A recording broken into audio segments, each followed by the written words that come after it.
So moving in then to James Lindsay, this was one of his more popular videos. I was looking at his channel. His channel is New Discourses. It has 159,000 subscribers. And he's talking about how the truth about critical methods, of which I agree with everything that he's talking about. It's just once he gets to liberalism, social engineering, which I'm going to start it right here, he starts talking about what their goals are and how they're destroying true liberalism. And so I want you to hear his words describing his worldview and what he believes, the things he's fighting against and what he's trying to protect. In mathematics education assumes we will work within the given system or expand what we... Sorry, I always speed things up when I watch them. Okay, let's slow it down. Currently count as the status quo. Within mathematics education, we have convinced ourselves that equity is a strong enough agenda when maybe revolution should be our goal. What I'm trying to tell you today is that revolution is their goal. True. But that's exactly the goal of the Enlightenment as well. And anybody who's not familiar, I highly recommend you read this book right here.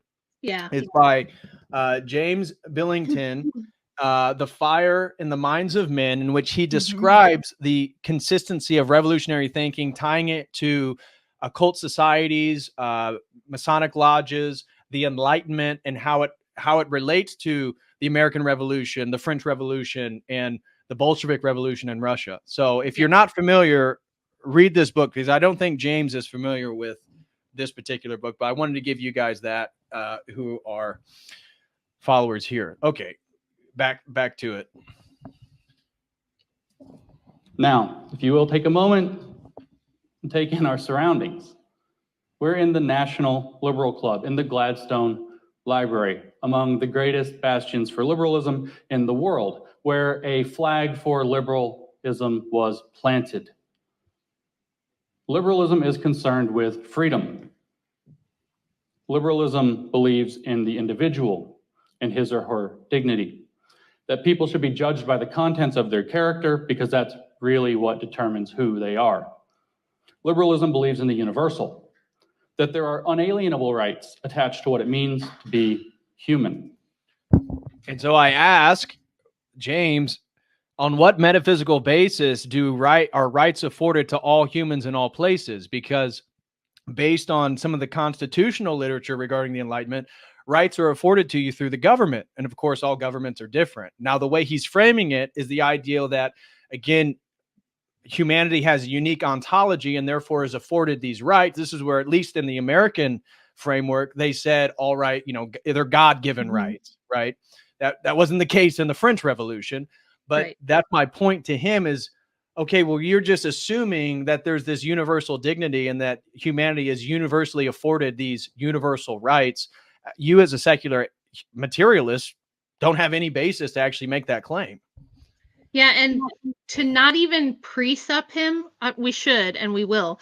But even aside from that, because everyone gets annoyed, all these ortho bros just want to pre-sup everybody. But it's the reason we do that. He just said liberalism is concerned with freedom, content of character over color of skin, Martin Luther King reference, and then universal human rights. And this is why I said he likes to pick and choose the Christian moral framework, because ours is the only universal moral framework. Now, you guys probably all saw, yeah, well, if you guys saw Andrew's kerfuffle, his little debate with Matt Dillahunty, and you've heard Andy talk about rights, it raises a lot of eyebrows because you don't hear Americans often challenge this preconceived notion of human rights and where they come from. And what has happened is, like, this is one area where Dillahunty and James Lindsay would agree, and this is what atheists love to do. They go, we like the universal morality of Christianity, but we can do it without the God part. This is what Dillahunty asserts. This is what Lindsay asserts. We can take this Christian universal morality that all human beings, like you said, we would say made in the image of God. They just say made in the image of good. The good is the good. We just think it's good. It's more good. And they can't tell you what's good, except, they'll try to do the utilitarian framework, but there's lots of holes in that, so they don't like that. so they try to adopt this universal morality and this idea that human beings and human life is worth something and has purpose, but they want to just take the God part out of it. Right. And all Andrew's ever trying to do is tell them you can't. It's inextricable. You can't do it that way. It's going to necessarily fall flat on its face, and he'll just crush people in a couple of paragraphs with that. And so already in this video, James is appealing to universal human rights. And it's like, based on what? If you're an atheist, based on what? Preference. Yeah. It will ultimately come down to, I just prefer for all humans to have rights. Right. So. Exactly. And even without precepting him, just based on his own epistemology as a secular materialist, and this is the argument that Andrew made at Dillahunty, is on what basis can you say that I'm wrong if I deny what you believe to be the good? You have no basis. Well, and that's what I was fighting with James on Twitter about. I said, you have no basis from which to criticize the trans movement or feminists or any of this stuff, because you believe in, like he just said, freedom and universal human rights. And he would say, well, I think those people are trying to infringe on those things. But yeah, you think that, but they will just counter you and say, no, you're the one wanting to limit that. Who are you to limit our trans rights? Trans rights are human rights. Isn't that what they say? So if you don't know what the human rights are based on, and I said this to James on Twitter, I said, maybe you're the first person who can tell me where we're going to extract the source of universal human rights, if not from God. If it's not that, if it's not Christian, where are you getting this from? Please tell me how you're going to say all human beings have rights, except for, I think the trans people are wrong about it, or the feminist people are wrong about women's rights. You're trying, it's like when Protestants try to criticize each other. It's like, it's when Protestants try to say, no, those Protestants are wrong. And it's like, well, if you believe in sola scriptura, then you're all in the same boat. Exactly. It's the same thing. Exactly. It's a ad hoc justification for, again, whatever the ideals he claims for, because there's really no foundation to it. Yeah. All right. Continuing on here, letting James speak for himself. We're going to play just a few minutes, and then we're going to then get into more in regards to Pageau, Rachel, the ortho bro beef, and all that stuff. So hang on with me. Liberalism accepts the objective that there is a reality out there and we can know something about it. Liberalism, although you probably haven't heard it put this way before, is a system of conflict management that allows advanced society to exist. It works by guaranteeing freedoms to speak or not, to worship or not, to make use of one's property as one will, to disagree or not, to think for oneself as one will. Liberalism as a set of systems built the modern world over the last 5 centuries.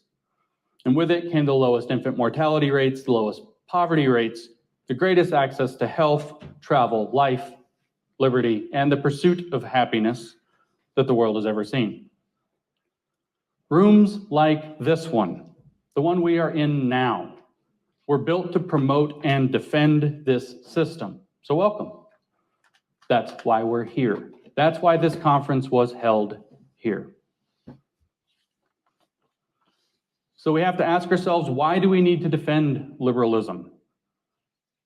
Because liberalism, for all of its resilience, is also fragile, as all the early liberals knew, like the critical theorists also realized. The critical theorists in the Frankfurt School and since didn't and don't trust liberalism. They were faltering Marxists who were already disillusioned with capitalism and who were becoming increasingly disillusioned with a society that seems to like it. For them, the problem was that liberalism lets people make their own choices. And of course, people can't be trusted. Now, again, in response to this, I went and found, this is the Dialectic of the Enlightenment. This is a critical theorist highlighting, again, Horkheimer and Adorno, the two critical theorists that he just highlighted from the Frankfurt School. And I want to, here's the Enlightenment as a theory comprises 5 central tenets. And you tell me if you don't actually think that the critical theorists and some of their criticisms of the Enlightenment actually have a point. So they highlight that there's five, again, they argue there's 5 central tenets of the Enlightenment: commitment to certain ideals, autonomy, individuality, no coercion, human happiness, and so on. Number 2, commitment to the view that genuine knowledge is knowledge that is an objectifying based on a clear and strict separation between the human subject and nature as objective knowledge. Again, this is what Kant undermines, where some scholars claim that's where the Enlightenment ends. So objectivity. Number 3 is the commitment to the view that an increase in genuine knowledge in a society would lead to a greater realization of the ideals of the Enlightenment. Number 4, commitment to a principle of universal criticism. That is nothing to be taken on faith or authority or because of a tradition, but every belief must show a warrant that will be recognized by the tribunal of reason. And number 5, commitment to seeing itself, that is to seeing enlightenment as absolutely different from and opposed to barbarism and myth. Now, you scroll down here, here's some really interesting criticism. So in regards to number 3, line of criticism is that the Enlightenment has an inherent tendency to destroy itself. This is the critical theorist, guys. This is the Frankfurt School, the dreaded Frankfurt School. The original substantive ideas of the Enlightenment, autonomy, individuality, and so on, are not themselves exempt from the demands of the principle of universal criticism. That is, from the requirement of giving an account of themselves before the tribunal of reason. It becomes increasingly clear, however, that it is not possible to argue for the results of empirical science or from some more general principles of instrumental reason, that is, from the same bit of what the Enlightenment itself would consider genuine knowledge, to the validity of those ideals, right? You can't actually rationally prove the ideals of the Enlightenment itself. Again, this is the critical theorist presupping the Enlightenment. Number 4, the history of the 20th century has shown that an increase in technical control over the world and the spread of scientific knowledge does not, in fact, necessarily make people more autonomous or more highly individuated or more happy. True. Yeah. Yeah. And then I like the shout out to the Marquis de Sade up there too, and calling him a legitimate child of the Enlightenment. That's perfect. And that was exactly true. It goes back to, and you'll notice James Lindsay, just when you pause the video, he just got done saying, why do we love liberalism? He gave his little pitch for it because it creates, I'll just paraphrase, it creates a wonderful, nice cooming environment for me. It creates this wonderful, like, materially nice, like, we have a high standard of living, we have all this technology, we have lots of food, we have energy. He said liberalism gives me a very nice cooming environment in which I can comfortably coom without anyone infringing on my cooming. That's what he said.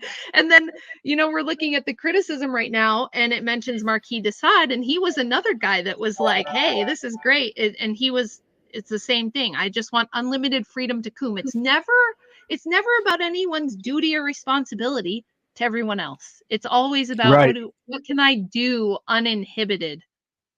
Right. What can I get away with uninhibited? So. And pulling that back up, so like you were saying, so the Marquis de Sade, a legitimate child of the Enlightenment, finds no rational arguments against cruelty, which is true. Based on Enlightenment principles, how can you argue against being cruel to a certain people, let's say terrorists, Yes. let's say, whoever your enemy is? Because you can give a rational argument for why you should be cruel. Right. So again, and this is the critical theorist, they're totally undermining the Enlightenment.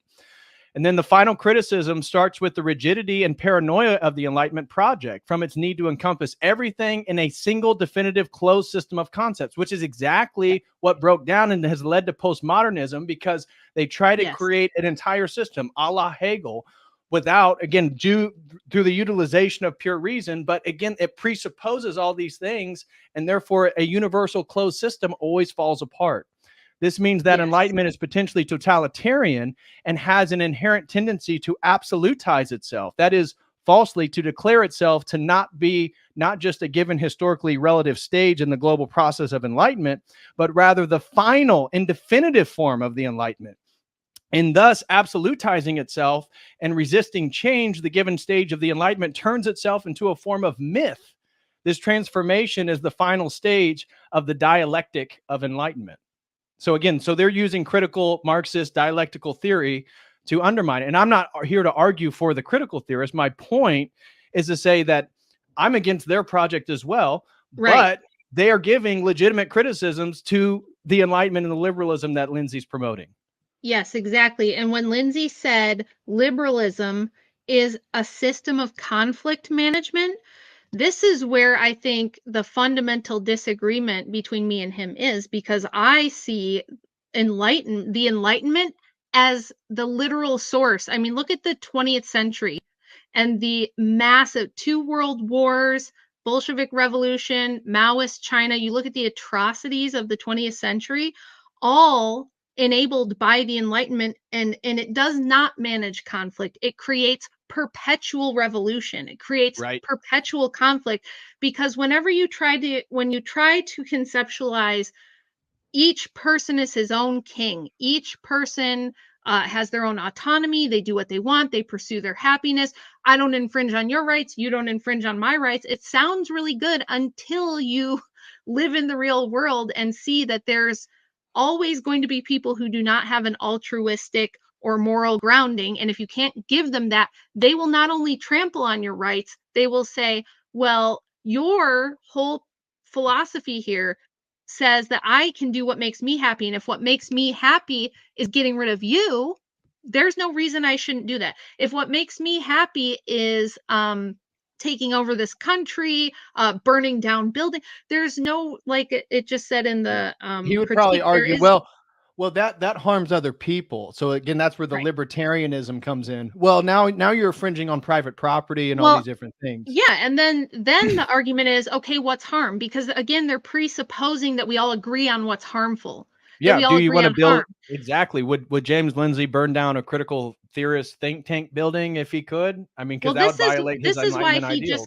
this is why he gets huffy and frustrated and just starts making fun of people rather than working through Yeah, this he only problem. makes fun of people. Yeah, and Yeah, and maybe the guy, just to give him the benefit of the doubt, maybe as a mathematician, he just doesn't know that much about philosophy, and that could maybe be. he has began his worldview in this investigation post his mathematics career to just focusing on critical theory and cultural Yeah. Marxism and this stuff, and he just has no idea about intellectual history and how thought and philosophy has progressed over the centuries. Yeah, because I Maybe, mean, or when I'm arguing people on this and we talk about harm, I'm like, they're like, well, they'll say trans people should be able to do this because it makes them happy and pursuit of happiness, which is what James just argued. And I'm like, yeah, but heroin addicts think heroin makes them happy. Should we give it to them then? right, and that would be something that would be tough for the Enlightenment, the liberals, because where do you fall down in that? And Yeah, that's they where would say, somebody well, like the heroin addict is only harming himself. And it's like, but we see after the 200 years of this experiment that that's not true. That if everybody just cooms and shoots up heroin, society falls apart right away. There has to be, along with this concept of rights, there has to be a concept of duty and responsibility to go with it. And only the Christian framework can give you that. James right, cannot tell us what our duties and our responsibilities ought to be. He can't give us oughts other than right, based on his preference of, I just want a clean, nicely organized society where everything runs well so that I can do whatever the hell I want. right, exactly. Storm the Cat throws in $5. Thank you very much, brother. He says, I noticed that he talks about this building they're in like it's a sacred temple, like a church, even though he doesn't believe in mysticism and spirituality. Great point. Great point. And I think this is where I would agree with the critical theorists, is that the Enlightenment itself is a sort of a myth, and that It's kind of it's a a myth. it's a secular religion. It's when Andrew argued this, he said, look, secular humanism is just the atheist liberal religion. You guys need a religion because your worldview doesn't inform it. You can't make ought claims. You can't make them. So you have to create like your own pseudo religious system. Right. Exactly. Guys, smash that like. And if you want to show some love, send in a super chat using the Dono chat link or Streamlabs or YouTube. Any of those would be greatly appreciated. Okay, we're going to play just a couple more minutes of James giving his worldview, and then we're going to start getting into some of the recent drama. To choose the right things. At the time, they were concerned with people choosing fascism, so maybe that's fair enough. It wasn't just them, however. Critical theorists in the postmodern line, Helen just spoke about, They gained prominence from the 1960s to the 1980s. They patronized us with other worries about the free choices of everyday people. Just like their forebears in the Frankfurt School, they worried that most people choose badly, largely including by not choosing art and poetry and other vestiges of high culture when given the choice. They said that people can't choose the right way because they're fed a steady diet of false consumer goods and images. Jean Baudrillard was particularly concerned with this. Others, like Michel Foucault and Jacques Derrida, worried that our means of gathering knowledge and communicating it were little more than instruments of power that create injustice. Their solution was that knowledge and language needed to be deconstructed for our own emancipation. Critical theorists since agree with this, but have realized they must also reconstruct society according to social justice designs. And critical theorists have been cited more than any other type of scholar in history. Citation counts tell us something about a scholar's influence. Top scholars in many fields get a few tens of thousands citations over their career. Nearly all of the foundational critical theorists have either tens or hundreds of thousands of citations. Michel Foucault alone has the most. He's been cited over 900,000 times, according to Google Scholar. So critical ideas have been very influential, very widespread. And what do? Over and over again, they use what they call criticism to tear down liberalism and freedom, the freedom to speak, to think, and to choose as we will, and to be the arbiters of our own lives, which they believe is a myth. Okay, so that gives you a framework for James Lindsay's worldview and James Lindsay's perspective. Now, what has happened recently on Twitter? Because that's where I want to go next. And so we have a video that we're going to look is Paul Vanderklay actually discusses Rachel and James's back and forth. He gives some fairly critical words towards the Ortho Bros, as they're just Americans looking for the new shiny ancient thing. But we're going to come to this after you sort of get caught up on all the e-drama. So this is the James Dutch Calvinists are going to crap all over me, and I'm sad because that was, that's how I was raised. I love you, Dutch Calvinists, but you're so wrong. You're just so incredibly wrong. Okay, go ahead. Sorry. He kind of mocks you as like, oh yeah, she's got all the symbols of. Well, you'll see it. You'll see it again. Rachel didn't even know. I asked her if she knew about it before the stream. She's like, no, and I was like, okay, well, we're gonna watch it. I was like, I can react live. It'll be great. So James Lindsay, you see, he changed his name, James Lindsay Against Magic. He equates orthodoxy with magic. And he says, I don't know who needs to hear this, but mysticism and magic rituals are definitely not based. As if he knows anything what the based movement is. Anyways, orthodoxy is the literal antithesis of magic. Yes, exactly. Well, and that's actual antidote. It's the antidote to magic.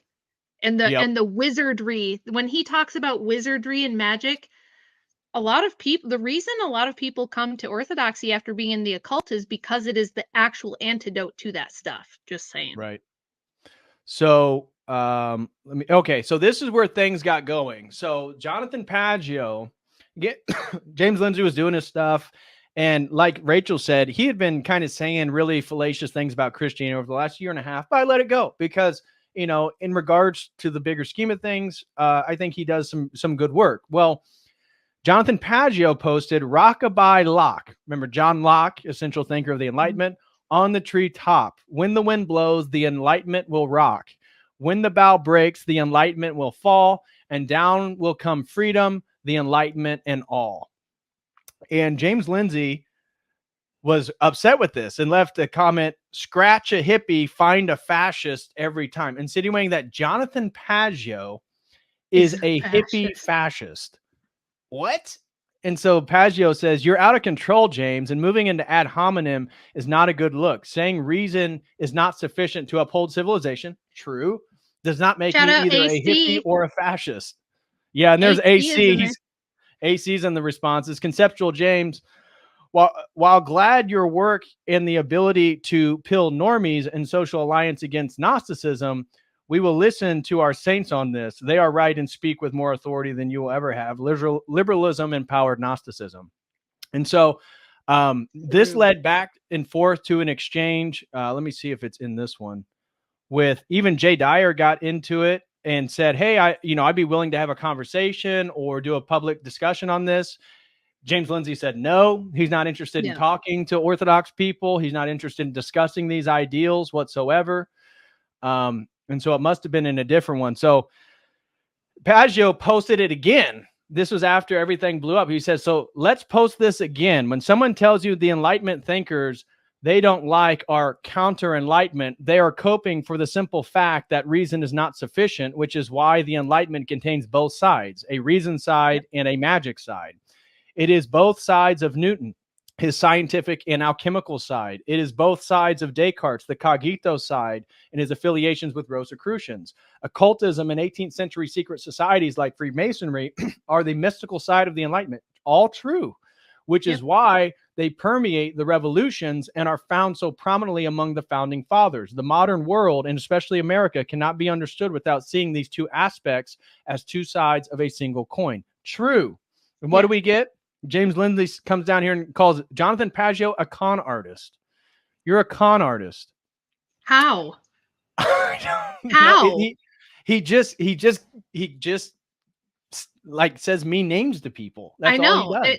He doesn't want to work through this problem. And like I said, in his talk with Sargon, he was saying the rational empiricist part and the moral part, I like the moral framework of Christianity, and the Enlightenment was good. It's just that they weren't technologically advanced enough. So now that we are, it's our duty to take the mystical side out. He thinks we can just deduce it down to, apparently he thinks this. I'm not trying to put words in his mouth, but based on what he does say, it sounds like he wants to take the irrational part out of the Enlightenment and leave just the rational part, and somehow that will leave us with this like neatly organized society where everybody just where liberty is obvious and morality is obvious and right or wrong, these are all just obvious things. He just wants to, like all liberals, he wants to presuppose a starting point and just insist upon it. He goes, this is my axiom and we're starting here. And it's like, yeah, but you can't do that. You can't just insist and then everyone will go along. It's not how things work. Exactly. So moving on here, and you see how James Lindsay describes himself as pro-America, anti-communist, base AF, 3 American flags. And that's where the self-grandizement is so annoying with him. But here is the beginning of your conversations with him. Are these in numerical order or chronological order? I think they're mostly. It was tough because we both tweet way too much. So it was just like rapid fire. It was so fast, and I was just screenshotting them as I go, because every time I get in a Twitter fight with people, they go and delete all this stuff and act like it didn't happen. So I have to keep receipts now. But so it's mostly, I think it's enough in order that it'll make sense. So something regarding, I suspect you don't. I'm not sure. He said, I don't know what liberalism is. Oh, yeah. And I said, okay. yeah, I do. And he said, I suspect you don't. So. And you said, I agree with you on all the problems of feminism. However, you seem to fail to notice that Enlightenment liberalism is what made it possible for feminism to become the dominant socio-political narrative. Egalitarianism is a pillar of the Enlightenment, is it not? Good question. And that's a yes or no response. And so I guess this alpha lib says liberalism and feminism are not the same thing. Fun fact, women ran a majority of the taverns in early America. And you said you didn't respond to the question I posed. Egalitarianism is a pillar of the Enlightenment, is it not? Is it not the fundamental basis for liberalism itself? Yes. Liberty, egalitarianism, fraternity. Those are the 3 pillars of liberty, classical equality, liberalism. Fraternity. Yeah. And I said that. I was like, if he was around during the French Revolution, he'd have been arm in arm with them yelling liberté, equalité, fraternité. Yeah, exactly. So. And so he said, Lord Almighty, how does one shut up a hysterical woman on the internet? It's as bad as the rad femmes, but way less colorful and funny. And you said someone is very upset that he cannot reconcile his advocacy for of egalitarianism with his supposed rejection of feminism. True. And you said, and you're not against feminism unless you have magical thinking, which explains how we can have egalitarianism without feminism. And so you said, okay, we'll look at this one. You said, listen, maybe you have a great explanation of how, and maybe you can describe it looks like it runs off here. Listen, maybe you can give a great explanation of how it is that we have an egalitarianism without feminism. Maybe I just haven't heard it before. I'm happy to have a good faith conversation if you have a principle. Yeah, I was saying if you have a principle for explaining how you can have your egalitarian cake and eat it too without the feminism part getting snuck in. Because egalitarianism means we're all equal. All people are created equal before the law and all this sort of thing. And so what you're going to necessarily see, and this is why I always say this, you don't see Mary Wollstonecraft writing a vindication of the rights of women until exactly the French Revolution and this egalitarianism becoming like the dominant intellectual narrative of the time. Thomas Paine and her and all of these French, British, and American intellectuals, this was like the foundation of it. And so she wrote a vindication of the rights of women in response to an essay called The Vindication of the Rights of Man. So immediately upon expanding the rights of men, you get a woman responding with, well, I'm going to outline the rights for women then, because are we not part of mankind?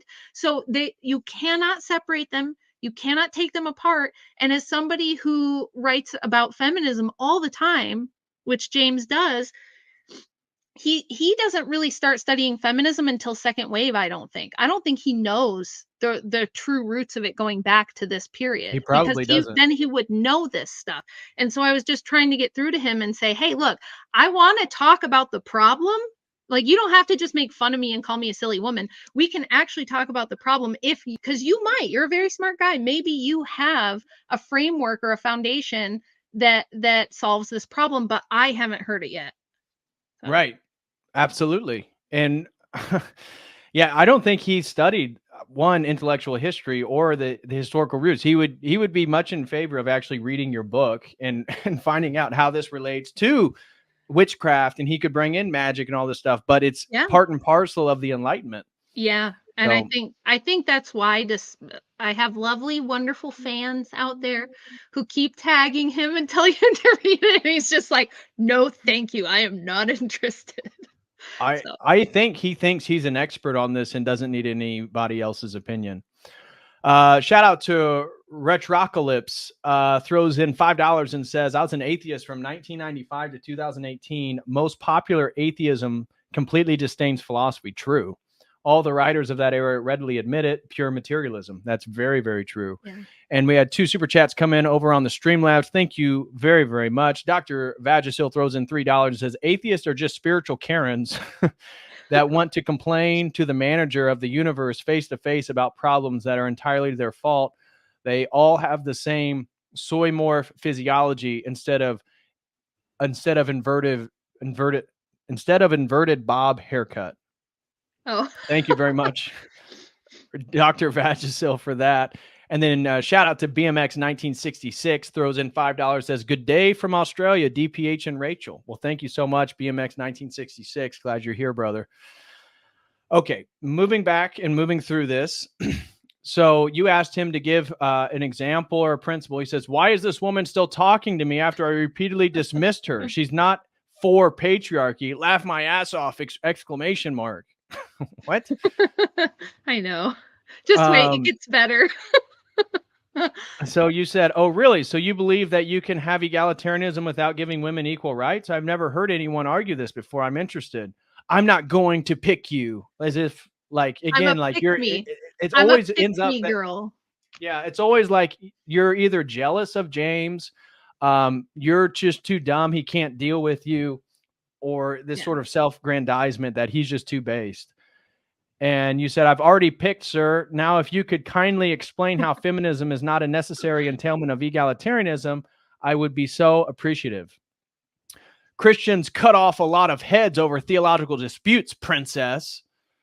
And you said, my husband always says oh, here, my husband always says, think of power like a sword. The Christian and the liberal will agree not to grab the sword, while they're agreeing the leftist grabs it and cuts off both their heads. And I'm Yeah, not and sure then I what the went rest on of to that. say, like, the Enlightenment, this is what the Enlightenment did. When you try to say, okay, we're all going to be equal, we're all going to mind our own business, we're going to leave each other alone, I'm going to let you, we're going to live and let live, okay? That's what libertarianism is. And I used to be libertarian. I went through my libertarian phase, like everybody does. And until I realized, this is a funny, weird, stupid story, that like my moment that I realized libertarianism was not tenable was the very first episode of The Walking Dead. So this is like 2010, I want to say. And we're sitting there watching it, and it's like the zombie apocalypse breaks out. The whole world is in chaos. Everybody's dying or dead. What's the first thing people do? Because it just got me thinking about apocalyptic stuff, right? What's the Mhm. first thing people do? It's not look for food or ammo or medicine or water. It's pick a leader, pick someone to be in charge. The first thing you do when the shit hits the fan, if you get attacked by an enemy, if there's a natural disaster, if there's a zombie apocalypse, the first thing human beings will do is demand that somebody be the leader and take charge. It Right. is, and it was like the beginning of me realizing, oh shit, hierarchy is inevitable. We will never and can never have this situation where, oh, we all just live and let live, and everyone's their own little monarch and their own little pope, and you just go over here and do your thing and I'll stay over here and do my thing. It's never going to be like that, because you're presuming that there won't be evil people who will take the sword and cut off both your heads with it, right? Right. When we try to have this world that James wants, there will always be someone who's going to have the will to power, grab the sword, and start chopping off everyone else's head, and they're going to take power. And that's why he was talking about liberalism being fragile. He knows this is the fundamental weakness of it. And somehow he thinks that if we recapture the institutions and keep the Marxists out, that we can just indoctrinate everyone with Americanism, and like everyone's going to fall in line and follow it. Yep. So he responds by, Christians cut off a lot of heads over theological disputes, princess. And then he says, who let you out of the kitchen? And you said, I'm tweeting from the kitchen making breakfast for dinner. And you show that you got bacon I out. posted a screenshot of the bacon I was cooking. Everybody always says that to me. They're like, get back in the kitchen. And I'm like, I'm tweeting from the kitchen while I'm cooking. So, I was just giving him back some sass, because, like, look, Yeah. if you want to play that game, I'm pretty good at the insult game too, and we can have a little bit of fun with that. And I was super nice to him. I did leave him alone, because it's like, look, if he doesn't want to talk to me, he doesn't have to talk to me. And if he doesn't want to read my book or hear what I have to, he doesn't have to do any of that. But I just think it's a little bit arrogant of you, sir, to be on Very. Twitter acting like you've got this all figured out.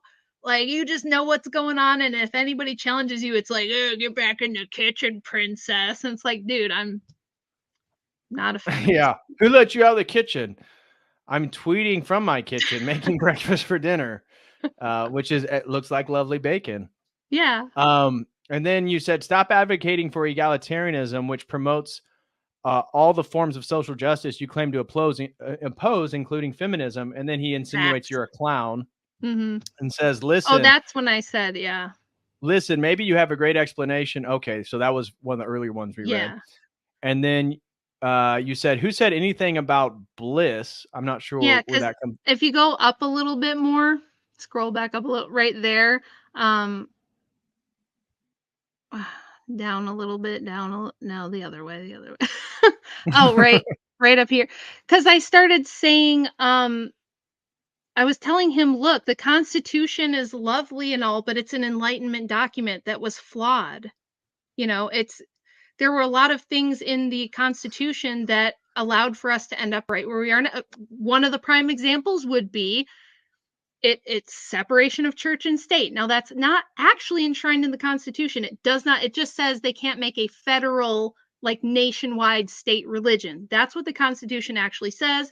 And the founders, if you read their letters back and forth to each other, they assumed that most of the states may adopt an actual, like, they thought maybe some of the southern states would be Anglican or Presbyterian, like officially. They just Right. didn't want a federal religion established, and they did want freedom of religion. But what I was trying to say to James is there's a fundamental flaw there too, because then you have no reason to tell the Church of Satan that abortion is not their sacrament. Okay. These are the problems. You can't just introduce freedom and go there, everything's solved, because we all have freedom now. That is not a fundamental axiom on which you can build morality, make ought claims, or any of this stuff. So, Right. I mean, he says feminism isn't egalitarian. And I said, Oh, really? So you believe that you can have egalitarianism without giving women equal rights? I've never heard anybody argue this before. I'm interested. yeah. And then you said, So I am for patriarchy, but you, a man, it's right there. oh, you, a Yeah. man, are for egalitarianism, yet you claim to be against feminism. Is there a problem with me noticing the contradiction? Yeah, because And then you he said says, you're for patriarchy explicitly. I'm a man. Go away. Okay, right. fair enough. Fair enough. No, I'm not going to be like one of those women that's like, you have to listen to me because I have important opinions. But I was just saying, like, look at this. Look at this. He says, I hate the Constitution. And then Yep. I respond with, Loves the the Enlightenment, Enlightenment. liberty, equality, fraternity, but then rails against feminism. Please help me understand this contradiction.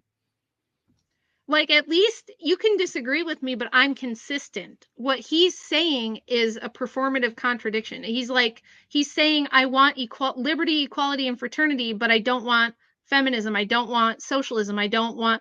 It's like, well, sir, you want these people to be able to have the freedom of speech and the freedom to assemble and all of these freedoms to vote in whatever it is they want. And if what they want is socialism, how are you supposed to tell them no? Exactly. And as you highlighted here on egalitarianism, egalitarian doctrines are generally characterized by the idea that all humans are equal in fundamental worth or moral status. Now, as a Christian, we can agree with that. From a rational Enlightenment perspective, they have no basis for it. And it says egalitarian doctrines have supported many modern social movements, including the Enlightenment, feminism, civil rights, and international human rights. So right there. Mic drop. Exactly. I win the Twitter battle. I win the Twitter battle, James. Sorry. You Yeah, lose. here's then Jim Bob. Real liberalism has never been tried, with his soft chin. And like, he got it so perfect, like with the little eyelashes and everything. It's so perfect. I love it. Jim Bob's hilarious. Yeah. So basically that was the dispute. It was me just saying, you can't say I like these parts of the Enlightenment. I want to keep these parts, but I don't like these other parts, and we're just going to like separate them out. And I'm going to make my own like moral ought claims as an atheist based on concepts of human rights. But then I'm going to say, all these social justice movements, they all appeal to human rights. They all do. And whenever, like, I was looking for a place where he was going to extrapolate on how, yes, I believe in human rights, but not these human rights, or why there should be certain limits on human rights. And I can't find anything. Again, it might be out there. He might have said it. That's one of the reasons I've never engaged with him, because I've seen people like, I think Dr. Taylor Marshall has like responded to him and he just calls people names. He doesn't ever address what they're actually talking about. And so I just think that's cowardly. I'll just say, I think that's cowardly. Like when Andrew has critics who take him to task on stuff, he will argue with them for hours in the Discord and Twitter spaces. He will have hours long conversations with his detractors, with his critics, with his haters. And so do I as a woman. Like, this is why I hate simp so much, you guys, because it's like, I'm just a stupid housewife lady. What do I know? But I'm at least willing to like, okay, let's hash this out. Let's talk through the problem. You think there's a problem with my idea or my ideas, and I think there's a problem with yours. Let's work them through. Let's debate it out. Let's hash it out and figure this out so that we can solve the problem. And he doesn't seem to want to do that. He just seems to want to. It's kind of what the super chatter says here. Rogue AI 1679 throws in $10 and says, "Great show, guys. The Lindsay thing is weird. You'd think even if he disagrees with Ortho Bros, you'd think someone as well read as him would realize he needs allies instead of he's snarky and disrespectful." True. True. He's very disrespectful, especially now that he knows if you're Orthodox. And that's the video we're getting ready to play. Is he recently went on the Michael Malice podcast and he addresses the ortho beefs that he's been having on Twitter. So thank you so much, Rogue AI 1679 for the super chat. I really do appreciate that. Thank you very much. And shout out to Levy, throws in $20 over on Streamlabs. Thank you so much. No comment. Really appreciate that, Levy. God bless you. And so let's listen to this, because have you watched this, Rachel? No. No, this is him. So he's on the Anarchist Handbook. This is Michael Malice, fancies himself as an anarchist. And so he's had James Lindsay on, and they bring up what's going on. So here, check this out. James, I am thrilled to have you back on the show because you've been going ham on Twitter even more than usual. And one of the groups that you've been going after, there's several, but you've been going after, I'm sure you share with me low-key kind of contempt for this kind of bougie boomer conservatism and its kind of ineffectualism and this belief that, if Trump just sat down with Nancy Pelosi and had a long discussion, they could come to an agreement and everything would be great in this kind of 1980s Reagan Tip O'Neill fairy tale. But you've also been going after the so-called Christian nationalists. And you've been going at it hard. Can you talk about where you see this movement coming from and why you are so opposed to it? Well, I mean, it's fun, actually, before I say any of that with that preamble, up until the moment you said Christian nationalists, I didn't know which group out of like 5 that Right. you might bring up, right? Oh, we go through all of them. Was it going to be the Ortho Bros? Was it going to be which are kind of related, sort of, but not Oh, really. you mean like the Tradcons? Well, yeah, the Orthodox Okay. Tradcon specific. Well, there's like a bro contingent of the Orthodox religion that goes on Twitter and acts the fool. So that's the Ortho Bros. Or is it? And let me just say, I'm not a big fan of Orthodox Twitter. I think it perpetuates neoteny. I think these are, God bless all of them, but they'll like talk about their Spurgiest soldiers. Our Spurgy, Spurgiest but they'll talk about the soldiers most are personal stuff about girls and like why you shouldn't cuddle, and cuddling is condemned in the canons or something like. I mean, it's just weird stuff. It's very autistic, and it lacks any sort of truly masculine presence. Like it's not, you don't get the vibe from some of the not all of them, but there's a contingent. Yes, there's a group of them that, I mean, I feel like there's factions of this in all the different groups, but our faction, it's like they tend to be very doomer, right? Like, oh, this world is just terrible and life is just pain and I should just go be a monastic, but they won't let me because I'm too rage filled. Like that's the kind of thing you see a lot, and I just tend to leave them alone because I know. Yeah, I do too. I don't normally engage with them, but I just leave them alone because I don't wish anything bad on them. Exactly. But I also don't want to like perpetuate that, and it's not my place as a woman to be involved in it either. But for him to kind of lump me in with Ortho Bros. Yes. Yeah. We'll wait till he gets going here, and that's where I will just give my criticism of, again, it's just a small contingency. And maybe it's just, they're just young and they just haven't matured or don't have a lot of life experience. But the way they talk about women is like, guys, how are you going to find a wife? Like, I don't know. Like they almost promote inceldom. It's almost like the America First movement. Yeah. A lot of them are in that. A lot of the like ortho bro types are actually like huge AF supporters, because for a long time, a lot of them like really hated me. Now that there's a truce, they're fine with me again and they like me again. But for a long time, they didn't because of that. So yeah, they're generally the types that are like, I would try to look for a wife, but all women are evil, demon creatures from hell. And it's just like, oh boy. Okay. Yeah. Like, what are you supposed to do with that? Exactly. So just wanted to say that, but then he goes on to his recent experiences with people. So here we go. Is it going to be the radical feminists with whom, I had quite the spat a week ago or so? You never. Oh, I got to bring this back up. Yeah. Somebody said, let me pull that up. Rough Hands. Thank you so much. Member for 8 months. Thank you so much, Rough Hands. He says Lindsay has a turtle mouth and I can't unsee it. It's true. True. He like sucks in his bottom lip. but God bless him. I hope maybe he eventually comes to Christianity. Let me pull this up. Sorry, guys. All right, let's get into it. You never know who it's going to be. But yeah, the Christian nationalist movement is one where it's primarily Protestant in its flavor, though there is some overlap dipping into Catholic integralism, dipping into whatever this based ortho bro phenomenon is, where the idea is that the reason that Western civilization has lost its way is because it lost its moorings in a Christian foundation. Some of them are very anti-Jewish.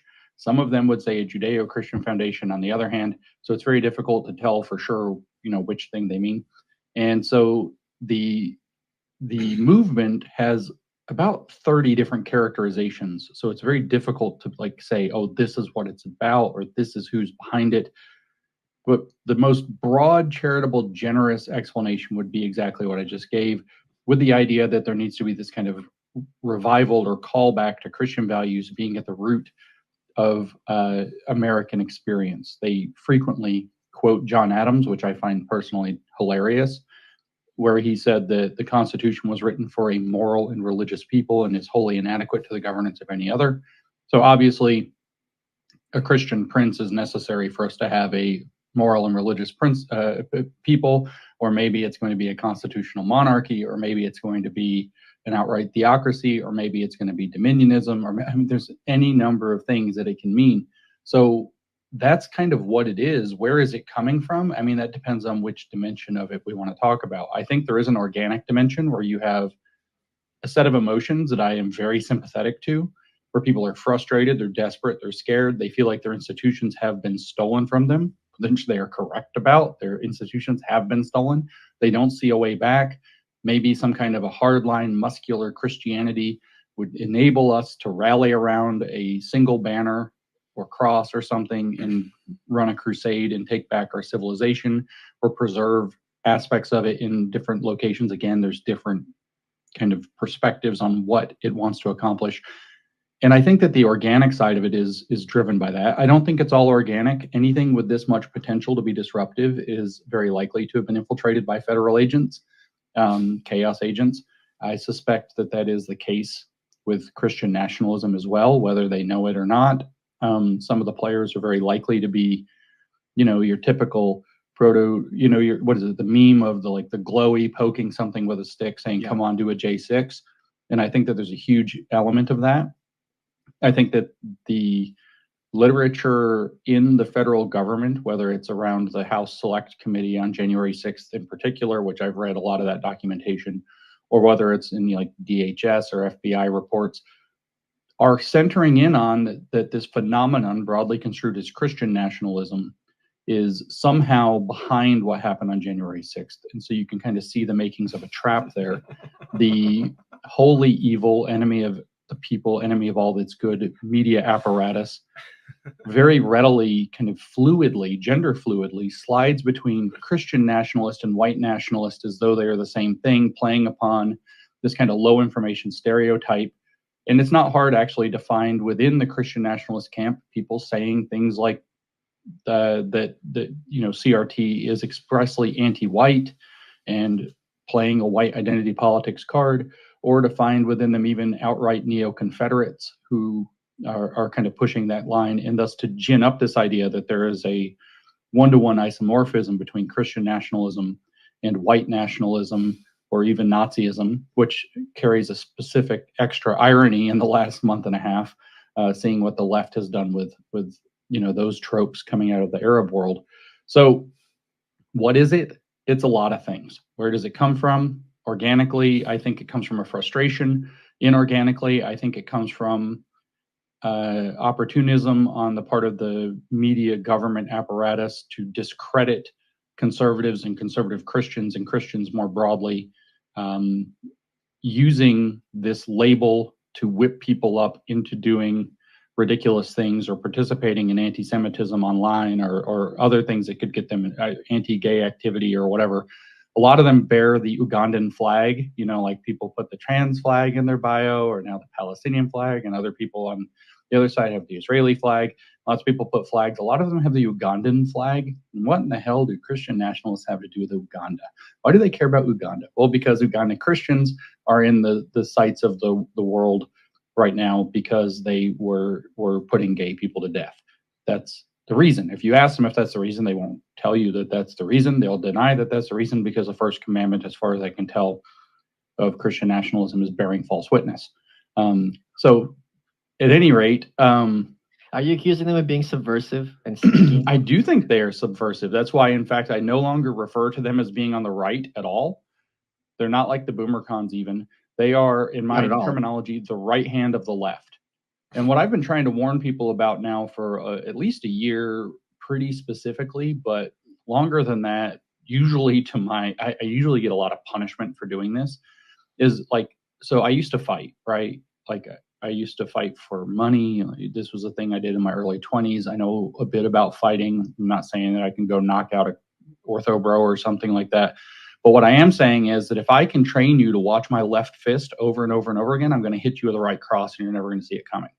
So it used to be a thing that I would do, because, you know, a lot of fighters do this, is they throw out the right, or they throw out the left jab, they left jab, and then they follow it with something else, and then they left jab, and the guy gets reactive to the pattern off the left jab, and then whack, you hit him with something from the right that they're not looking at. And I think that's called the rope-a-dope, isn't it? No, that's not. The rope-a-dope comes from Muhammad Ali, where he lets people try to hit him and he avoids the punches. So I question this guy's history of fighting, but we just have a couple seconds left. Matter of fact. And it's a standard technique in boxing, or kind of in all fighting sports. And so if you're only watching what the left is doing, the woke. If you're only watching the left, you're at serious risk of getting knocked out from the right. But in this case, I don't think that this is actually different. I think that they've both left the path of liberty. And so in some sense, I see it as the right hand of the left. There are other reasons as well, but the boxing analogy is succinct enough for the moment. Okay. So, Rachel, what are your thoughts on that? It was your first time seeing it?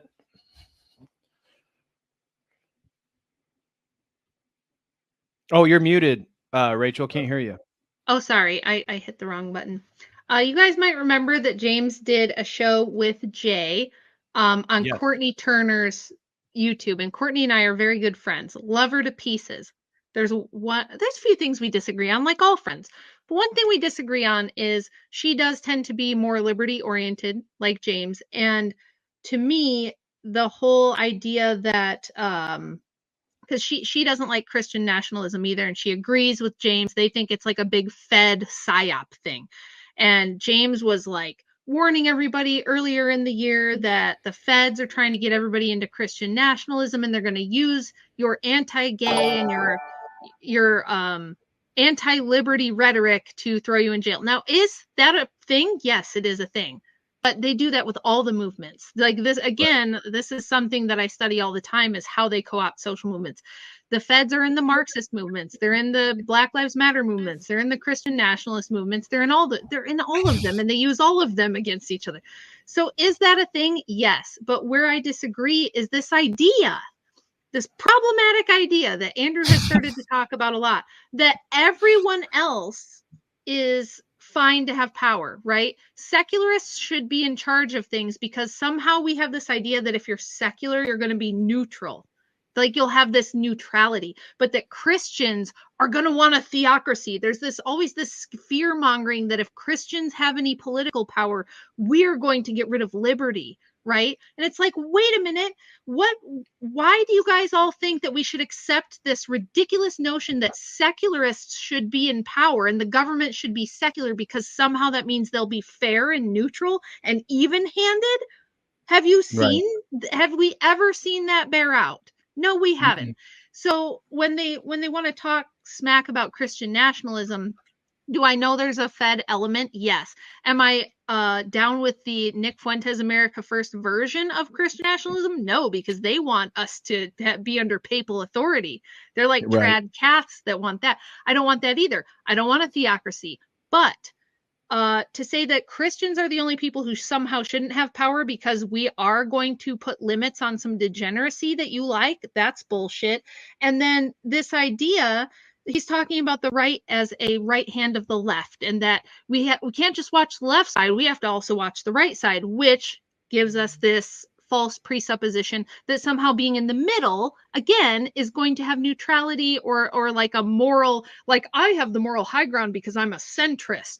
I'm not a far right person and I'm not a far left person. Therefore, you can be sure that I'm going to be neutral and even-handed.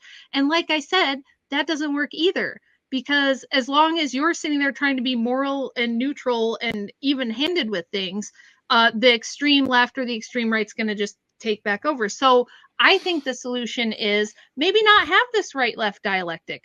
Maybe not have this system where you necessarily, by giving one person one vote, you're always going to have the right against the left. You're always going to have the pendulum swinging from one back to the other. And it creates instability. This is why the founders said retarded things. Like, I used to think this was cool when I was libertarian, when Jefferson would say, every 200 years, the blood of the tree of liberty has to be, watered with the blood of tyrants or something. Like, we're going to have perpetual revolution every 200 years forever and ever. It's like, these are the problems with it. So. Right. I couldn't agree more. And so Paul Vanderklay, and that's actually the tweet that we're looking at.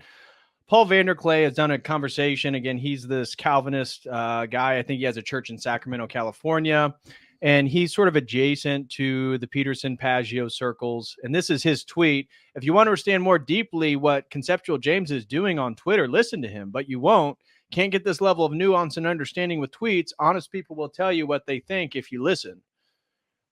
And then goes on. Once you understand a bit, then you can assess what you agree with. Where do you differ? How will you respond? Twitter has a spirit, and it will have you, if you are unwise, you can play with that spirit and through that spirit and even wield that spirit to agree. But if you go in blindly, not understanding or seeing that spirit, it'll make you the fool.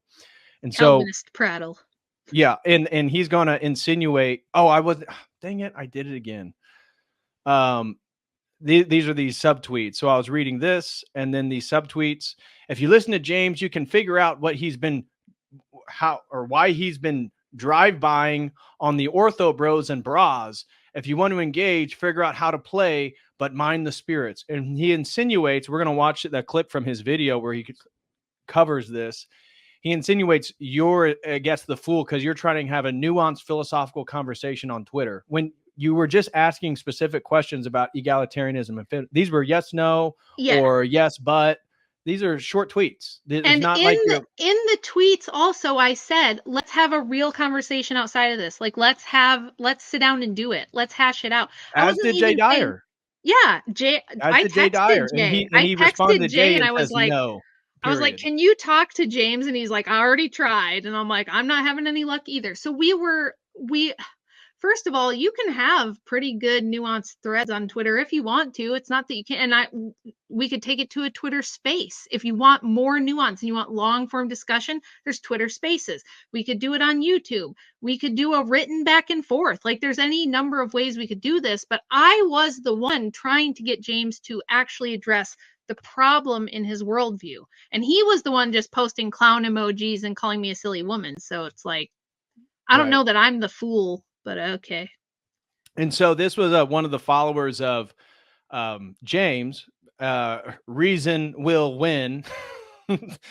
And so James, one of the reasons why he claimed that he was taking shots at Jonathan Pageau is because he attended the ARC forum that Jordan Peterson has put together. Mm-hmm. And he noted that there were so many Christians of different persuasions that were giving a very Christian perspective on the culture. And he deemed that he said he felt like it was a counter-enlightenment project and he doesn't want to be a part of it. And so Peterson, when he got back, this was from a recent conversation with, was it Chris Williamson, the British guy that has a large YouTube channel? He's like, is Art Form a counter project? Yes, it is. Conceptual James, Michael Malice.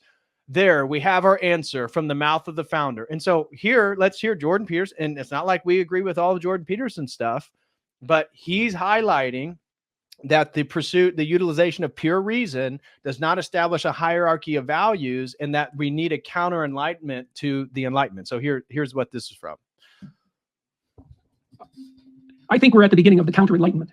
So it's sped up. That's not me. That's just how it is. See, I got it on normal. Here, I can slow it down so it's not so fast. Okay. Come on.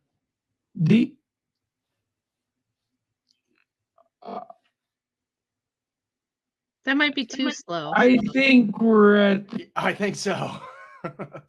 Probably. the beginning of the counter-enlightenment. The propositions, the Enlightenment view of man is wrong. And this, out of the Enlightenment view came science. But the science now indicates that the Enlightenment view of man is wrong. What do you mean? Well, the Enlightenment types believe that we could orient ourselves in the world, let's say empirically, and this is Sam Harris's proposition. You can abide by the facts. You can orient yourself as a consequence of the dispassionate analysis of the facts. You can't. And I would say the artificial intelligence engineers have figured that out. The postmodern literary critics have figured that out. The psychologists and physiologists of perception have figured it out. And the neuroscientists have figured that out. So it's not just the evidence that that view is necessarily incorrect is overwhelming and multidimensional. You can't orient yourself by the facts. Why? Because there are as many facts as there are things.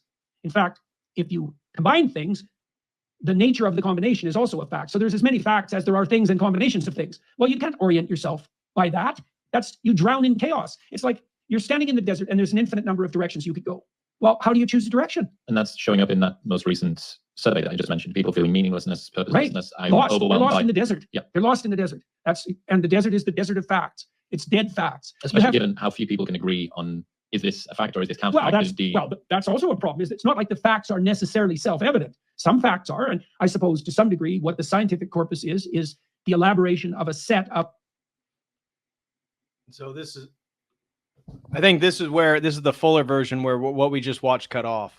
The desert is the desert of facts. It's dead facts. Especially given how few people can agree on, is this a fact or is this counterfactual? Well, that's also a problem. It's not like the facts are necessarily self-evident. Some facts are, and I suppose to some degree, what the scientific corpus is the elaboration of a set of incontrovertible facts. I've read recently that the whole Big Bang narrative is starting to come apart. That was a fact for a long time. Now, I don't know if that's the case. True. I don't know enough about it, but my sense is that the new discoveries from the Webb telescope have made many of the presumptions upon which the Big Bang model was based questionable. So now I don't want to fall down a postmodern rabbit hole because although the issue of what constitutes a fact is a very complicated issue. Anyways, you can cut to the chase by pointing out that we organize facts in a hierarchy of value. And see, the thing about, I'm trying to make this case in the book. You do this when you look at the world. You can't look at the world except through a hierarchy of value. So for example, as we're sitting here, there's an infinite number of places we could be pointing our eyes. Like I could be talking to you and looking at this little spot on the concrete floor or the spot beside it or the infinite number of spots surrounding it constantly. But I'm not. I'm looking at your eyes. Okay, why? Because I'm prioritizing them. So the fact that dominates in this landscape is the fact of your eyes. Why?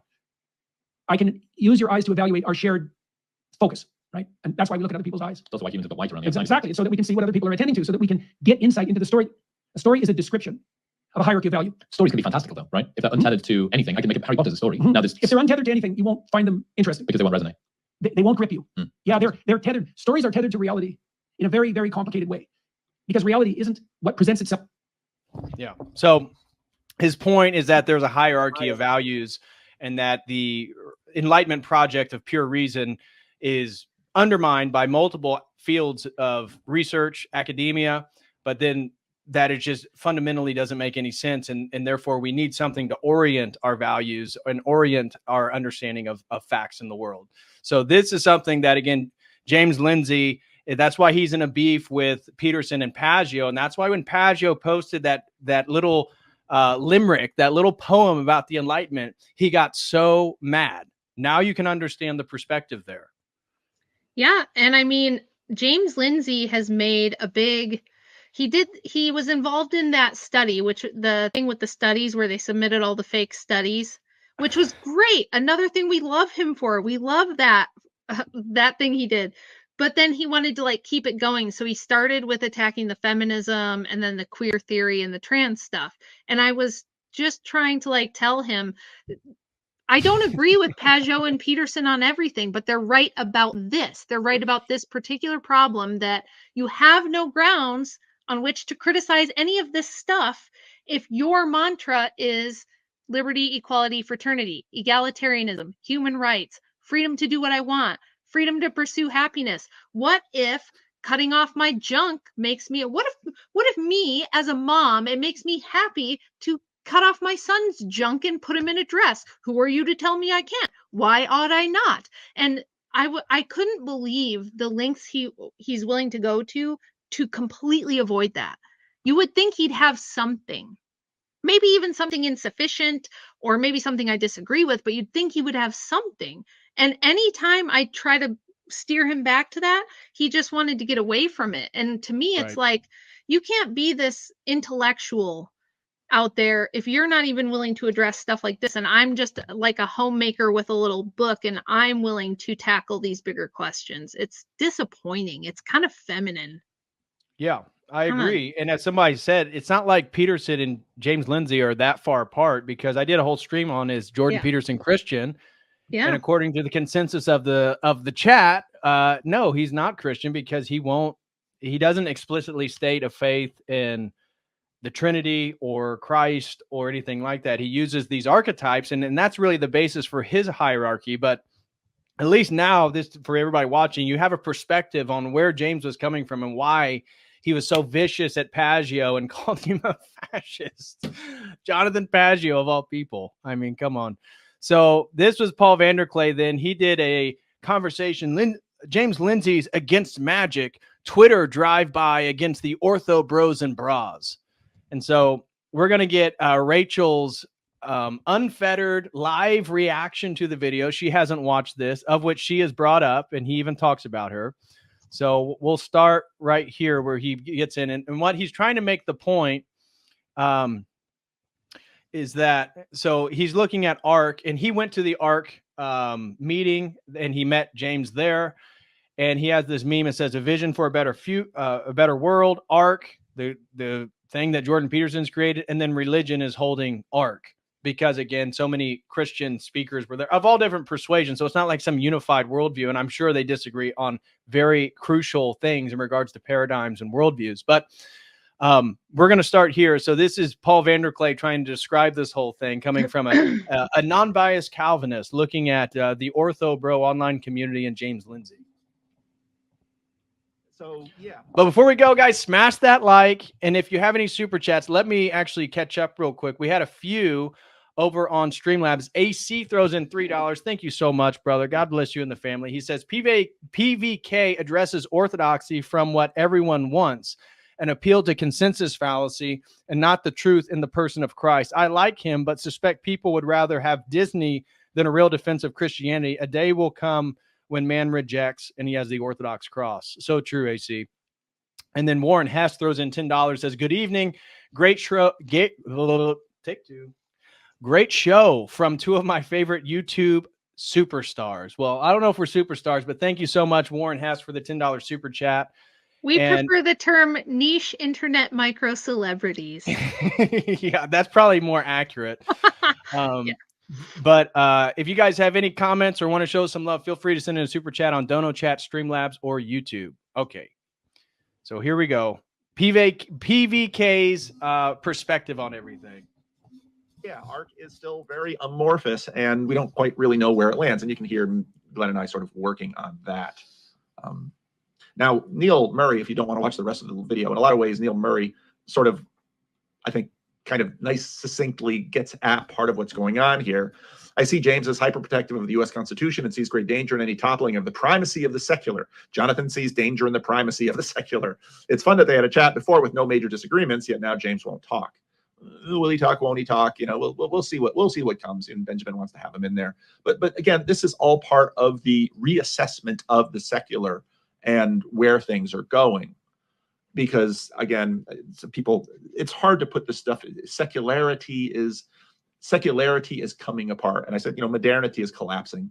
Yeah, secularity is coming apart. I say, well, where is it coming apart? You can see it coming apart in the Hagia Sophia being turned from a museum into a mosque. You can see it coming apart as India becomes more self-consciously Hindu, and there's more tensions between Hindus and Buddhists and Muslims in India. When freedom of religion sort of recedes, because freedom of religion is built on this construction of this particular definition of religion that in many ways a lot of religious people like myself have been chafing against. And now that it's receding, you can see on one hand, it's like, yeah, well, everybody's got a religion.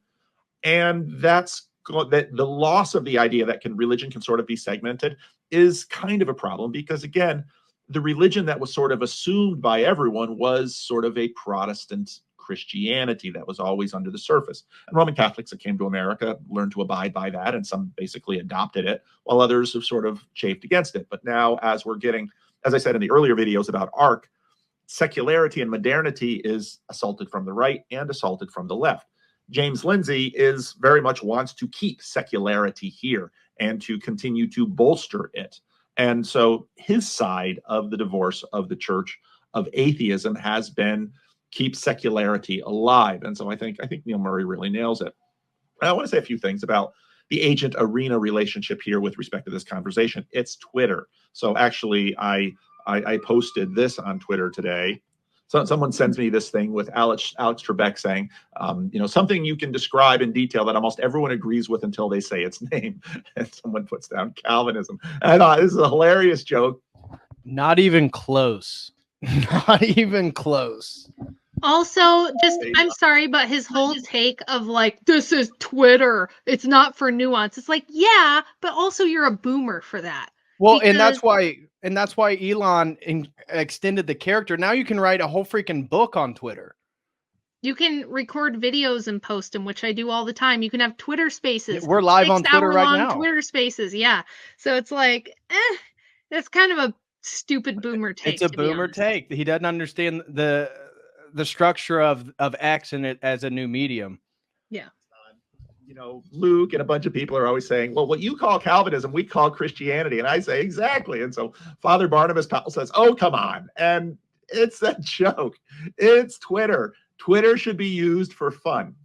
Now, you can share articles. You can do a lot of different things with Twitter. But one of the things you're not going to have is a careful, nuanced conversation. The structure of the platform simply does not encourage it or facilitate it very well. It just doesn't happen. The form is rather schizophrenic.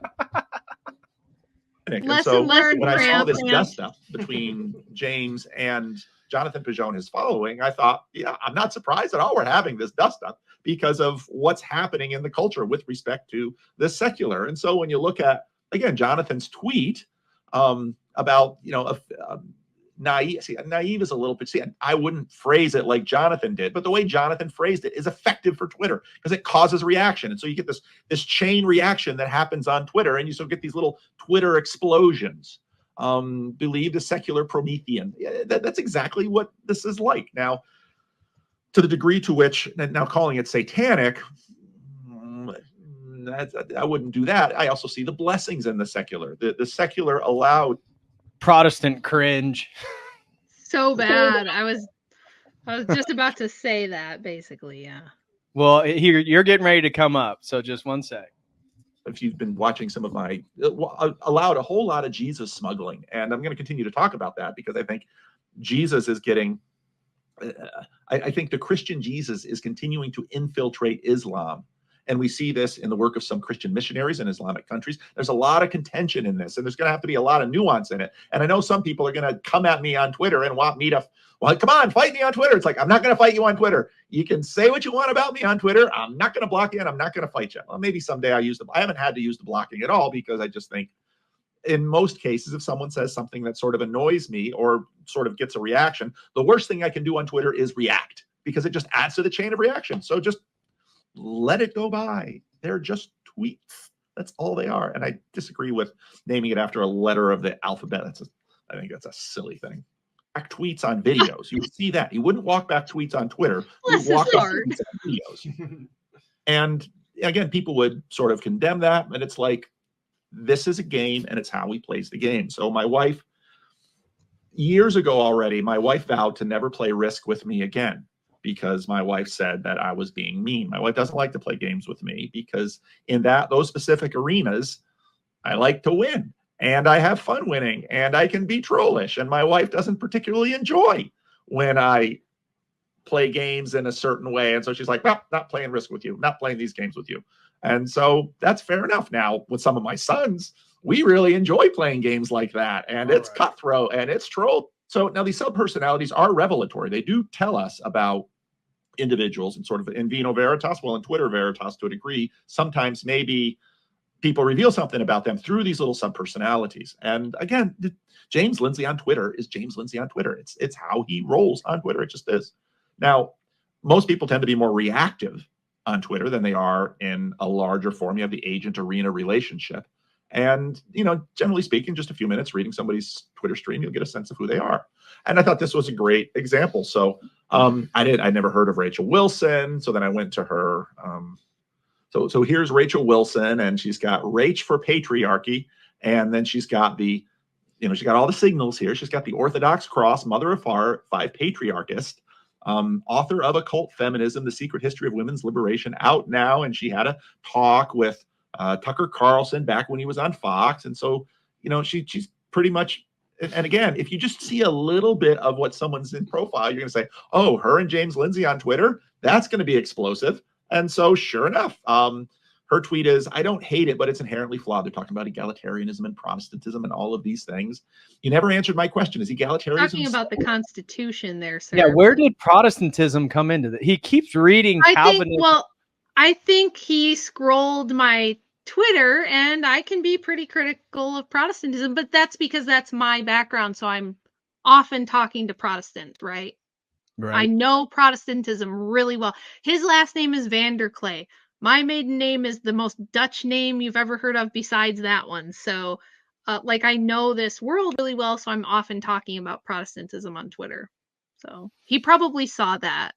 For him to assume that, for him to sneak that in there, I think he had to see that somewhere. I see. Okay, well, we're almost done here with the section with PVK, and then we're going to wrap things up. So smash that like, guys. Send in any super chats if you want to support.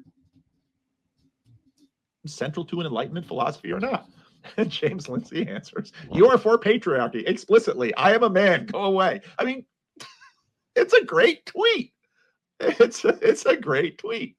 But, you know, if you're, you know, let's have a nuanced conversation about the relationship about egalitarianism and the Enlightenment philosophy. And it's like, you're trying to have that on Twitter. It's like trying to discuss philosophy while playing Risk. And I suppose you probably can, but usually, you know, it's a dice game with little movable things where, you know, people get all excited about ruling the world. That's what Risk is. And Twitter is an arena. Now, what was interesting about the little spat is that, you know, you could sort of imagine, maybe truthfully, maybe not, because you can only read so much via a tweet, that some people are a little hurt because I thought James Lindsay was on our side. Well, you know, if you're fighting wokeism, yes, he's going to be on your side, but there's lots of sides. Coalitions are sort of big things. And the fact that James Lindsay can sort of cozy up with certain kinds of Calvinists makes absolute sense in terms of the development of sort of the philosophical and political history. Because that's the first true thing you've said, Grandpa. Calvinism fits perfectly with all of this stuff. I'll give my full critique of him when he's done. Yeah, just one more second. It's almost done, and then we'll pull him off real quick. But I totally agree, and it's like, brother, that's not making the claim you think it is. Like, well, you know, us Calvinists, we're much more aligned with James Lindsay. Dude, that's the problem. Exactly. These things are close together. And again, when I saw this little Twitter spat blow up, I was not surprised in the least. And then everybody's like, well, maybe you guys should talk about it. It's like, I don't want to talk about it. If we can't laugh at these things, we're just going to make ourselves crazy. Let people be who they are. Now, you can want them to be different, want them all you want. And if you're serious about that, I'll talk about that a little bit later in the video, because then you're going to have a little bit of thinking and strategy and kind of figure out, well, if they're like this on Twitter, what's the best way to approach them? And, you know, maybe Benjamin Boyce will set up a conversation, or maybe he won't. You know, probably, I mean, I owe Jonathan an email, but, you know, Jonathan and Pageau and I can talk about this, and because in some ways, so I'm weird in that I'm a Calvinist, but I'm also seeing this recession. But I'm not a Doug Wilson Calvinist is sort of up on post-secularity too. But, you know, frankly, I'm probably closer to Tim Keller than Doug Wilson, and Doug Wilson didn't have a lot of kind things to say about Tim Keller, and so there it is. What are you going to say? I actually want to make a video about one of Doug Wilson's recent videos, because I think there's more to say in these issues. And the reason I like YouTube and long form YouTube is you can say more. You just have more time. James Lindsay has been pretty consistent about this whole conversation, and it's super easy to see why. He's a secular materialist in terms of his epistemology. That is his worldview. People speak out of their worldviews. That's what worldviews are. And just sort of strolling up to him to ask him a question like this on Twitter is going to get a reaction like this one. It just is. And what's fun, last night I watched the South Park on Deep Learning, where these little kids in the South Park elementary, the boys were letting ChatGPT respond to their girlfriend's text, and I thought it was just hilarious. His attack again. Okay, so I wanted to fast forward to this because at a point he talks about orthodoxy in America. We're just I gotta choosing the shiny new ancient thing. Not that it's true, of course. It's just that it's the where is that at? It's right up here somewhere. And Peter Boghossian and James Lindsay are friends, and they did the hoax papers together, but they're also different, and they have different personalities, and they are probably far closer together in terms of their worldview than I am to either of them, but that's the way it is. The divorce of the House of New Atheism, a lot of people asked about that. And what happened, again, was in my conversation with James Lindsay, atheism and Atheism Plus sort of had a divorce, and they went away from each other. And the exiles, which tend to be sort of materialists like Lindsay and Boghossian, and they've not had to suffer what she suffered. And so, they have different stories. Here you go. And again, beneath this is... So let me just read his little slide. He says, reassessment of secularity. Remember how Pageau said just a few years ago, no one would have understood? And then he says, cultures move slowly. And he says, those excited about the shiny, ancient new thing they found in Orthodoxy remain a small community in America. Will they remain that way? And so here's his little section and ran on that. This is what we've been talking about on the channel for a very long time, which is the reassessment of secularity. That secularity is a far deeper and more complex thing than it has been portrayed. And again, a lot of, I keep forgetting, I've got the dog here. A lot of Christians sort of over the last 40 years have sort of denounced secularity, secular humanism, sort of had a slur with it. But, I've continued to evolve, and Tom Holland has impacted me to see that, well, perhaps secularity has been a really sneaky way that the values of Jesus some of the values of Jesus have gone out into the world, even beyond Christianity or beyond secular democracies, beyond the weird world, and have impacted other religions and continue to do so. Jonathan Pageau keeps saying, well, just a few years, nobody would have understood this. And he's right. And the not understanding this, you sort of see in James Lindsay. And because not understanding doesn't simply mean an inability to understand it cognitively or in the abstract. It means just disagree with it. I don't see the world that way. I see secularity as being a product of the Enlightenment and has nothing to do with Christianity. I disagree. And, Tom Holland debates this one atheist on Unbelievable a while ago, but that's still the line that Richard Dawkins and James Lindsay and others, I don't know where Lindsay stands on it. I don't want to assume something about what he sees about the relationship between Christianity and secularity, because he's got lots of material out there, and I haven't really listened to much of it at all. So I don't know how he sort of navigates the narrative and the philosophical political tree and its development. But that's just a common way that a lot of people in that secular materialist can't frame it. Come on. The cultures move slowly, and they move numbers are pretty small. And and those who are excited about the shiny ancient new thing, which is orthodoxy in America, are really excited because they found a new community and they found a new way to live. And I say, God bless them, but your numbers are pretty small, and the culture is really huge. And just because you found icons and saints and relics and all of these really cool things, I often talk about steep slope versus gradual slope. There's a lot of reasons why a lot of people like James Lindsay, if they walk into your venue, they're not going to say, there is a God. Most people don't. They just don't. Some people do, and congratulations, but most people don't. Okay, that's the only important part of his video, but well, let me tell you what my thoughts are on Grandpa here. Okay, so first of all, he was acting like I just came at James with that tweet he put on there, when that was a tweet that was from like midway through the conversation. And I know he said he's not familiar with me, but this is not the first time I've like interacted with James. We've never had like a thread back and forth that kind of blew up like this one did.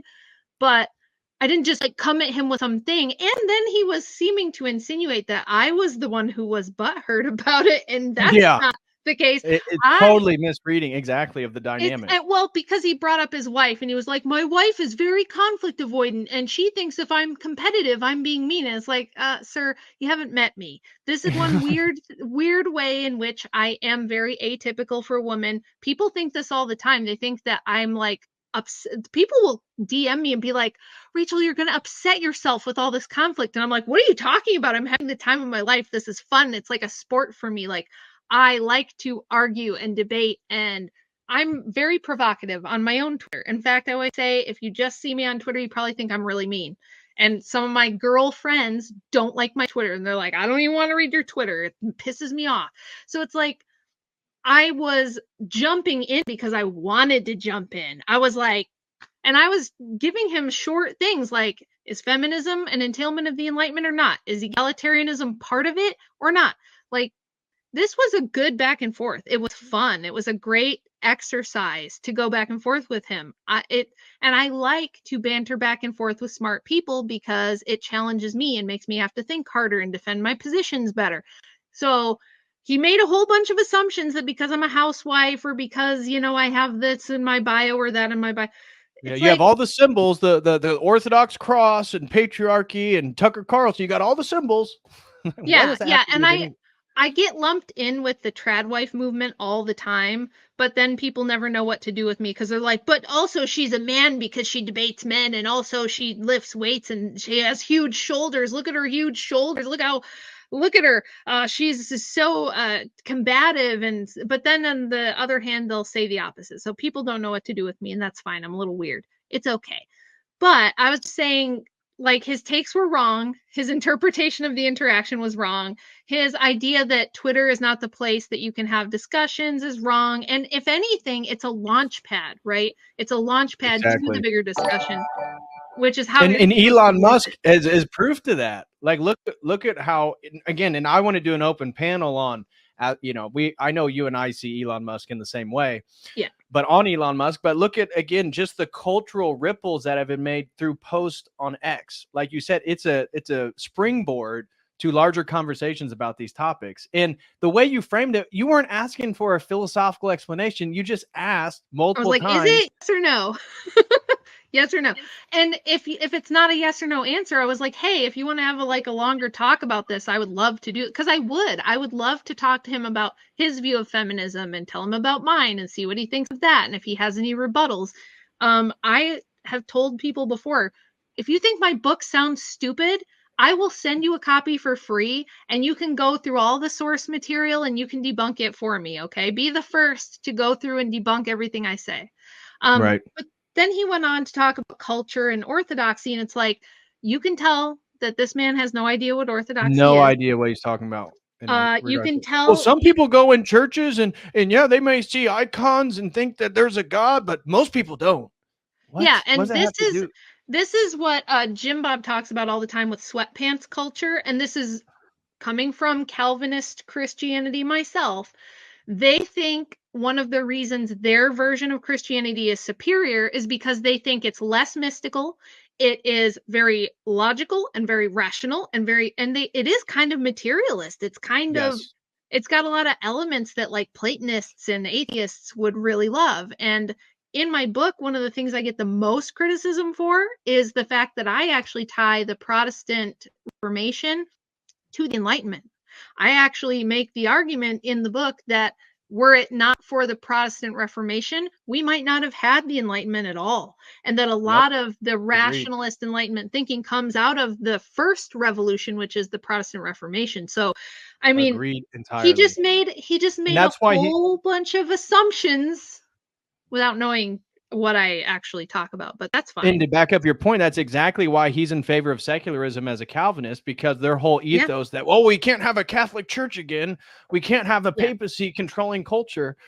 And his, again, I don't know his familiarity with Orthodoxy, but he was trying to say people are going to think it's foreign.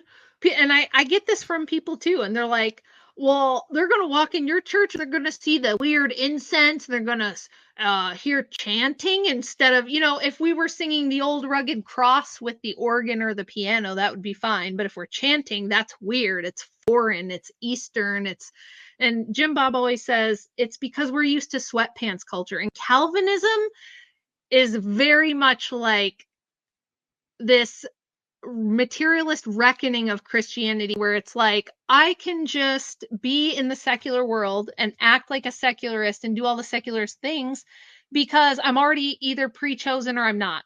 I'm already, regenerated or I'm not. And none of my works are worth anything. So this is where a lot of the like really black pilling stuff and all the people that leave Calvinism and become atheist comes from, because they do tell you, like even my own dad kind of has struggled with this his whole life because he was raised this way, where he's like, well, I seem to keep fucking up at life, so I guess I'm not one of the chosen, so I guess it doesn't matter what I do.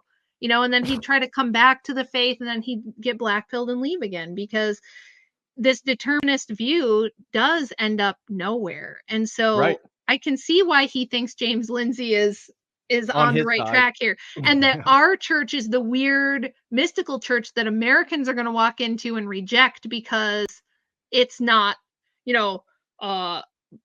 normal. It's not normal American stuff.